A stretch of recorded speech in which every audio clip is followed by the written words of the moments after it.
अस्सलामुअलैकुम। Tele school के इस एजुकेशन प्रोग्राम में खुशामदीद। ये प्रोग्राम टीवी पर हुकूमत पाकिस्तान और सबक फाउंडेशन की शिराकत से पेश किया जा रहा है।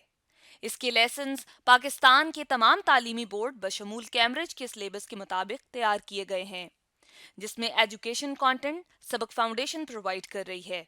सबक फाउंडेशन की वेबसाइट सबक.pk पर केजी से 12वीं जमात तक वीडियोस और प्रैक्टिस टेस्ट बिल्कुल मुफ्त दस्तयाब हैं। आज के लेसन में हमारे टॉपिक्स हैं product of sines and cosines और ओब्लिक ट्राइंगल्स।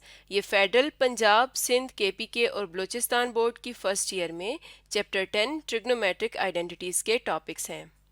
इस लेसन में स्टूडेंट्स साइंस और कोसाइंस के प्रोडक्ट की एप्लीकेशंस के बारे में सीखेंगे। इसके अलावा ओब्लिक ट्राइंगल्स के कॉन्सेप्ट को भी अच्छी तरह समझ जाएंगे।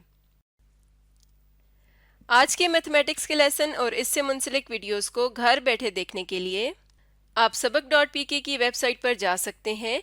यहाँ तमाम बोर्ड्स की 9वीं से 12वीं जमात तक मैथमेटिक्स के सारे टॉपिक्स पर वीडियोस और प्रैक्टिस टेस्ट बिल्कुल मुफ्त मौजूद हैं।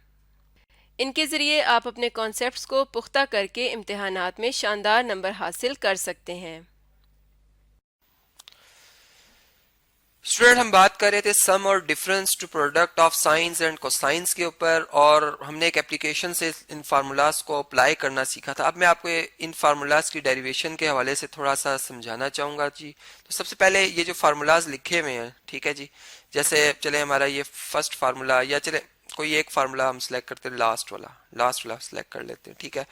और सबसे पहले मैं इस पे कोई एंगल्स पी और क्यू के लिए बताऊंगा कि ये फार्मूला जो ट्रिग्नोमेट्रिक आइडेंटिटी है, क्या ये ट्रू है या फॉल्स है। मतलब हम इसे आइडेंटिटी कह रहे हैं कि ये तमाम एंगल्स के लिए ट्रू है, तो क्या ये बात हम ठीक कह रहे हैं, इसको हम चेक करते हैं। देखिए, अगर फर्ज करें हमारे पास जो पी एंगल है, ठीक है, वो हो 30 डिग्री, ठीक है, और जो हमारे पास क्यू एंगल है, फर्ज कर लें कि ये हमारे पास है 60 डिग्री, ठीक है। तो यहाँ पर फिर साइन, अगर हम इनकी जगह इनकी वैल्यूज लिखें तो ये बन जाएगा sine 30 degree minus sine 60 degree, ठीक है।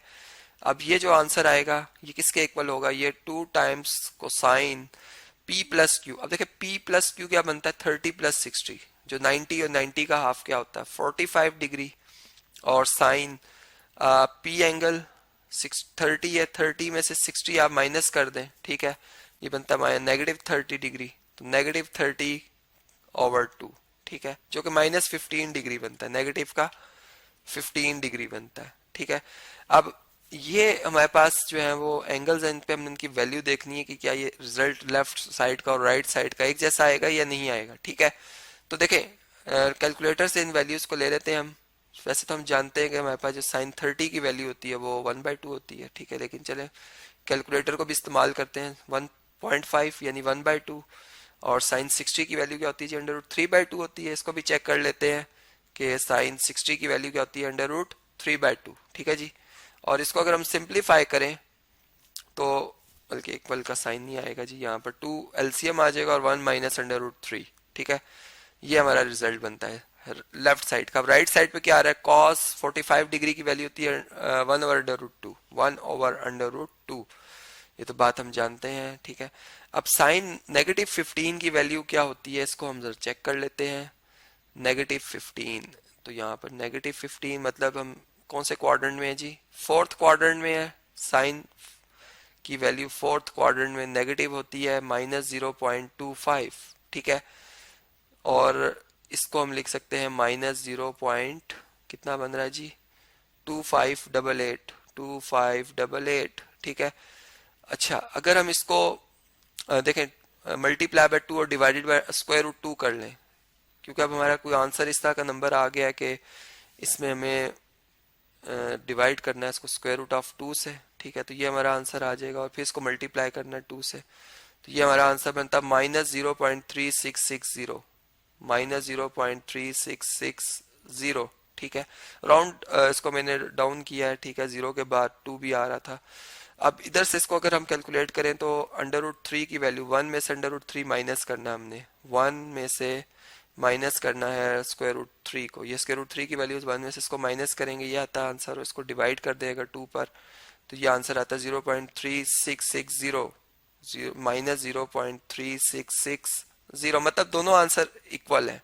इसका मतलब कि ये जो हमारा फार्मूला है, ये मैंने अपनी मर्जी से कोई एक एंगल सेलेक्ट किए थे और ये उनके लिए ट्रू है। तो अब इन सारे फार्मूलाज को जो कि मैंने भी आपसे शेयर किए थे, उनको हम ड्राइव करने जा रहे हैं जी।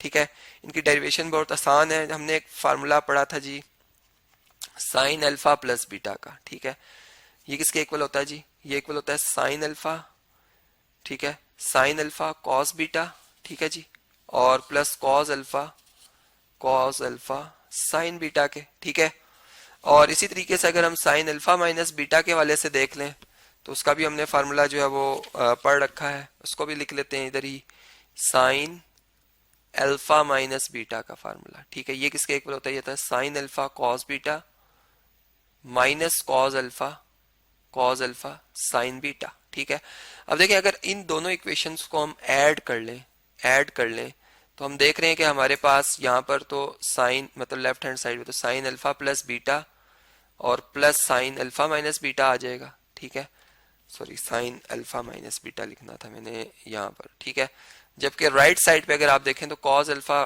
साइन बीटा और cos alpha sign beta cancel हो जाएंगे और यहाँ पर आ जाएगा साइन अल्फा कॉस बीटा, और 2 दफा मतलब ये 2 टाइम्स इसका कोफिशिएंट 2 बन जाएगा। सेम टर्म 2 दफा आ रही है साइन अल्फा कॉस बीटा की। ठीक है, अब जो अभी हमने फार्मूला ड्राइव किया उसको हम इस फार्मूला को उस फार्मूला से कैसे जो है वो तब्दील कर सकते हैं इस फार्मूला को उस फार्मूला में, कि अगर हम इस तरह से सपोज कर लें कि अल्फा प्लस बीटा जो है, ठीक है, ये अगर हमारे पास पी एंगल हो, ठीक है, और जो अल्फा माइनस बीटा एंगल है ये हमारे पास क्यू एंगल हो, ठीक है, तो फिर हमारे पास अल्फा एंगल क्या होगा? देखिए अगर मैं इन दोनों इक्वेशंस को ऐड करता हूँ, ठीक है, अल्फा प्लस बीटा और अल्फा माइनस बीटा, इन दोनों इक्वेशंस को मैं ऐड करता हूँ तो ऐड करने से P प्लस क्यू एंगल आ जाएगा मेरे पास राइट साइड पे, और लेफ्ट साइड पे क्या आ जाएगा?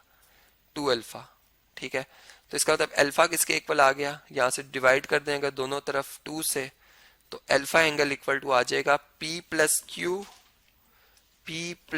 क्यू एंगल डिवाइडेड बाय 2 के। ठीक है, तो एक तो हमारी ये सब्स्टिट्यूशन हमें कुछ समझा रही है। फिर इसी तरह अगर मैं अल्फा प्लस बीटा जो कि P के इक्वल है और अल्फा माइनस बीटा जो कि Q के इक्वल है, अगर इनको मैं माइनस कर देता हूँ, सब्ट्रैक्ट कर देता हूँ, तो इनके साइन बदल जाएंगे यहाँ पर। ठीक है, ये कैंसिल हो जाएगा अल्फा अल्फा से, और ये 2 बीटा आ जाएगा इक्वल टू किसके? P माइनस क्यू के, और इस तरह बीटा किसके इक्वल आ जाएगा? P minus Q divided by 2 के।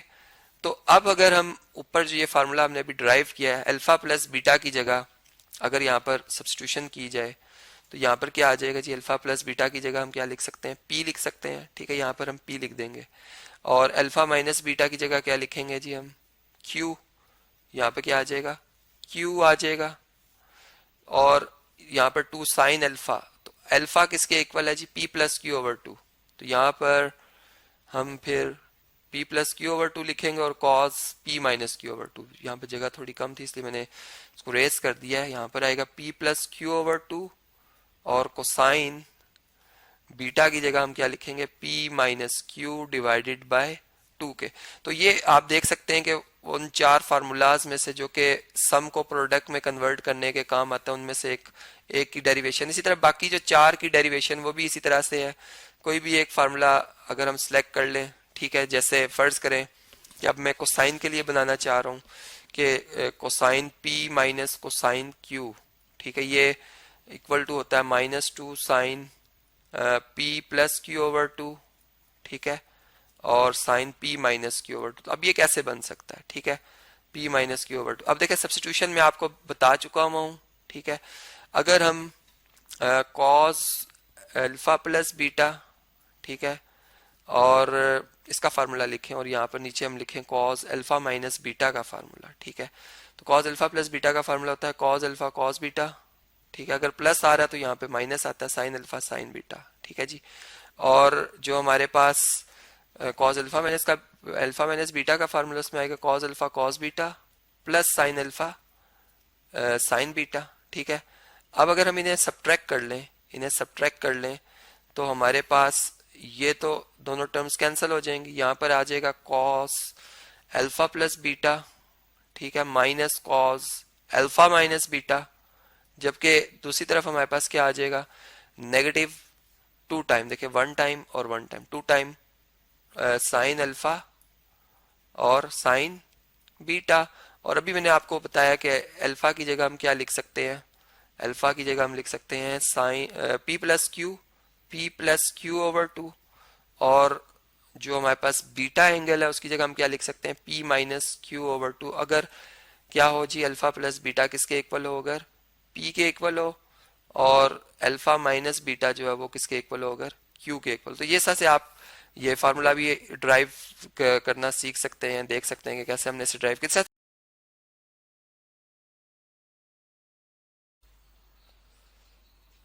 वेलकम स्टूडेंट्स, हम बात करेंगे applications of product of sines and cosines.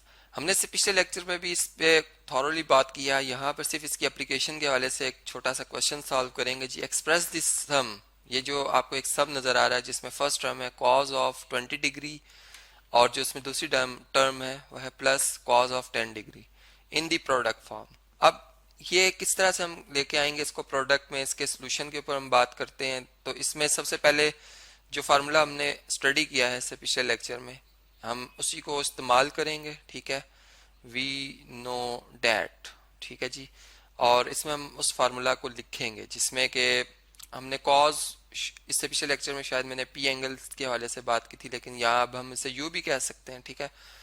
Cosine of U plus cosine of V, जब कॉस फंक्शंस हों, ठीक है, और वो ऐड हो रहे हों, तो ये किसके इक्वल होते हैं, इनका सम। ये इक्वल टू हमने प्रूव किया था जी, टू टाइम्स कोसाइन ऑफ जो एंगल है यू एंड वी, इनका सम किया जाएगा u प्लस वी, और फिर इनको टू पे डिवाइड किया, मतलब इनकी एक एवरेज ली जाएगी, ठीक है। और cosine of u minus V divided by two के। ये बात आप जानते हैं कि कॉज एक इवन फंक्शन है, मतलब इसमें अगर नेगेटिव ऑफ आप जो डोमेन है वो भी पुट किया जाए तो रेंज पे कोई फर्क नहीं पड़ता, ठीक है। तो यहाँ पे अगर आप देखें तो हमारे पास जो क्वेश्चन है उसके लिहाज से मैं इस क्वेश्चन को यहाँ से कॉपी करता हूँ, ठीक है। और इसमें अब देखें आपके पास जो u है वो 20 डिग्री है और जो v है वो 10 डिग्री, मतलब प्लस में अगर फर्ज करें 10 डिग्री पहले लिखा होता और 20 बाद में, तो मैं इसे अरेंज कर सकता था, क्योंकि commutative law under addition hold करता है रियल नंबर्स में, और कॉज की वैल्यू जो है वो एक रियल नंबर होती है। तो यहाँ पर हम इसे लिखेंगे 2 कोसाइन ऑफ u मीन्स के 20 डिग्री प्लस v 10 डिग्री और divided by 2 multiply by cos of cosine of 20 degree minus 10 degree, और फिर इसको डिवाइड करेंगे हम 2 से, ठीक है जी। तो ये ब्रैकेट्स में पुट कर रहा हूँ एंगल के लिए कि एंगल है ये, ठीक है। अब देखें 2 कोसाइन ऑफ ये 20 प्लस 10 30 डिग्री का हाफ करना है, तो ये 15 डिग्री आता है। मैं अब इसको सॉल्व करके लिख रहा हूँ, ये 15 डिग्री आ जाएगा। और कोसाइन ऑफ 20 माइनस 10 10 होता है, और 10 को 2 पे अगर आप डिवाइड करें तो 5 आता है, तो ये आ जाएगा 5 डिग्री। तो इस तरीके से आप ये देख सकते हैं कि हमने जो सम था जो कि कोसाइन फंक्शन में था, इसको हमने प्रोडक्ट में तब्दील किया। अब इसी तरह अगर साइंस में होता तो वो भी जो फार्मूलाज मैंने बताए आप उनको इस्तेमाल करके इसी तरह से सम को प्रोडक्ट में ला सकते हैं, और अगर प्रोडक्ट हो तो उसको वापस सम में भी हम ला सकते हैं।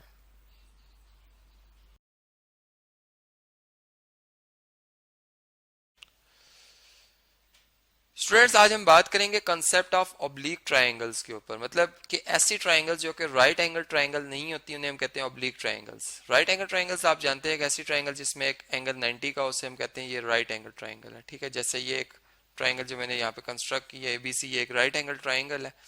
अब मैं आइसोसेलेस ट्रायंगल बना लेता हूँ, ऐसी ट्रायंगल जिसकी दो साइड्स बराबर में बना लूँ। फर्ज करें ये साइड, ठीक है, और इसके एडजेसेंट में एक और साइड बनाता हूँ जो कि मेजरमेंट में बराबर है, ठीक है। ये दोनों लेंथ्स मेजरमेंट में बराबर है, तो ये मेरे पास जो है ये एक आइसोसेलेस ट्रायंगल बन जाएगी। इसकी अब थर्ड साइड बराबर नहीं है इन दोनों के, ठीक है। तो ये एक आइसोसेलेस ट्रायंगल जिसमें ये 3 पॉइंट आ रहे हैं, A1 B1 और C1, लिख भी लेते हैं जी आइसोसेलेस ट्रायंगल, ठीक है जी। अच्छा, इसी तरीके से अगर मैं एक ऐसी ट्रायंगल बनाऊं जिसकी तीनों साइडें मैं अगर बराबर बना लेता हूं या तीनों एंगल्स बराबर बना लेता हूं, तो वो मेरे पास जो है वो इक्विलैटरल ट्रायंगल या इक्विएंगुलर ट्रायंगल बन जाएगी, ठीक है। जैसे अगर ये साइड मैंने बनाई है तो इसके बिल्कुल बराबर यहाँ पे मैं एक साइड बनाऊं और ये तीसरी साइड भी इन्हीं के बराबर हो, ठीक है। इस तरीके से हम इसे डिजाइन करें कि ये तीसरी साइड भी इसी के बराबर आ जाए, तो ये जो मेरे पास ट्राइंगल आएगी ये होगी इक्विलैटरल ट्राइंगल, ठीक है जी। ये भी हमें समझ आए, ये भी एक क्या ऑब्लिक ट्राइंगल है। अब बात ये है कि राइट एंगल ट्राइंगल की जो वैल्यू मतलब इसके अननोन साइड्स हैं, इनको मालूम करने के लिए तो हम ट्रिग्नोमेट्रिक रेशियोज का सहारा ले लेते हैं, ठीक है। अब जो ऑब्लिक ट्राइंगल्स हैं उनको कैसे सॉल्व किया जाएगा, इसको इसकी जो टेक्निक्स हैं वो मैं आपसे डिस्कस करूंगा ऐसे नेक्स्ट लेक्चर्स में, ठीक है। यहाँ पर मैं सिंपल जो है अभी आपको ये बताने जा रहा हूँ कि जो लॉज हम यूज करेंगे जो कि हमारी हेल्प करेंगे अननोन साइड्स को मालूम करने के लिए, उसमें लॉ ऑफ साइंस है, ठीक है, जो कि एक रेशियो है। इसकी स्टेटमेंट क्या होती है कि अगर आप ट्राइंगल कोई भी ऑब्लिक ट्राइंगल लेते हैं other than right angle triangle, अगर इसकी एक साइड ए है, एक बी है और एक सी है, तो ए को आप डिवाइड करेंगे साइन ऑफ जो ए साइड के ऑपोजिट एंगल ए बन रहा है इससे, ठीक है। इसको अगर मैं अल्फा कह रहा हूँ तो sine of alpha, B side को डिवाइड करेंगे इसकी अपोजिट साइड जो है बीटा एंगल बन रहा है उस पे उस साइन ऑफ बीटा से, और सी जो है इसको आप डिवाइड करेंगे साइन ऑफ एंगल गैमा से जो कि सी के ऑपोजिट बन रहा है। तो ये रेशियो तीनों की बराबर आएगी और इसकी मदद से हम जो एंगल है या साइड अगर हमें गिवन होगी, फर्स्ट करें ए और बी साइड गिवन है, एंगल अल्फा गिवन है, बीटा मालूम करना है तो हम लॉ ऑफ साइन से मालूम कर सकते हैं। और इस तरह से एक इक्विलैटरल ट्राइंगल जो है या एक आइसोसेलेस ट्राइंगल जो है उसका सोल्यूशन हम निकाल सकते हैं, या कोई भी स्केलिन ट्राइंगल, एक ऐसी ट्राइंगल जिसकी कोई भी साइड आपस में एक जैसी ना हो, बराबर ना हो, उसे हम कहते हैं स्केलिन ट्राइंगल। तो ये बात हमें समझ में आई। फिर इसी तरह लॉ ऑफ साइंस आपने देखा, लॉ ऑफ कोसाइंस को अगर मैं यहाँ पर एक्सप्लेन करना चाहूँ तो लॉ ऑफ कोसाइंस जो कि मैंने ऐसे नेक्स्ट लेक्चर्स में आपसे थॉरली डिस्कस करना है, आप वहाँ से इनकी टोटल स्टेटमेंट्स और इनके प्रूफ्स जो है वो देख सकते हैं, इनका यूज देख सकते हैं कि कैसे इन्हें यूज किया जा सकता है। इसमें एक स्टेटमेंट मैं बता देता हूँ, जैसे अगर एक साइड ए है ट्राइंगल की तो इसका स्क्वायर किया जाए तो ये बाकी दो साइड जो बी और सी इनके स्क्वायर के इक्वल होगी सम के, और -2 टाइम्स इस प्रोडक्ट लिया जाएगा बी सी का कॉज ऑफ अल्फा एंगल पे जो कि ए वर्टेक्स पे बन रहा होगा। इसी तरीके से अगर आप बी स्क्वायर देखना चाहते हैं या सी स्क्वायर तो वो भी आप बना सकते हैं, बी स्क्वायर बराबर होगा A square plus B square के -2 ए बी और कॉज ऑफ बीटा आ जाएगा, ठीक है। और इसी तरीके से जो है बी स्क्वायर के लिए ए स्क्वायर प्लस, सॉरी मैंने यहाँ पर सी स्क्वायर लिखना था, ये थोड़ी सी मुझसे गलती हो गई है, यहाँ पर सी आना था, यहाँ भी इसी तरीके से सी आना है। ये मेरे पास आ जाएगा ए स्क्वायर प्लस सी स्क्वायर, ठीक है, -2 ए सी और कॉज ऑफ बीटा, और इसी तरीके सी स्क्वायर इक्वल होगा A square plus B square -2 A B cos of gamma. और इसी तरह से अगर हम मतलब अगर फर्स्ट करें हमारा लॉ ऑफ साइन को साइन भी हमारी हेल्प सही नहीं कर पा रहा तो हम लॉ ऑफ टेंजेंट्स भी जो है वो यूज कर सकते हैं। और लॉ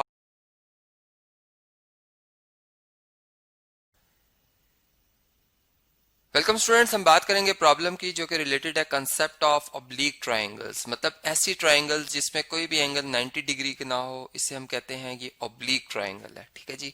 अब हमारा जो डेली लाइफ का प्रॉब्लम है वो इसी तरह की ट्राइंगल से रिलेटेड है और उसमें हमें कोई अननोन एंगल या साइड मालूम करना है। जैसे स्टेटमेंट में लिखा हुआ find the length of the third side of a triangular building that faces 13.6 metre along one street and 13 meter along another street.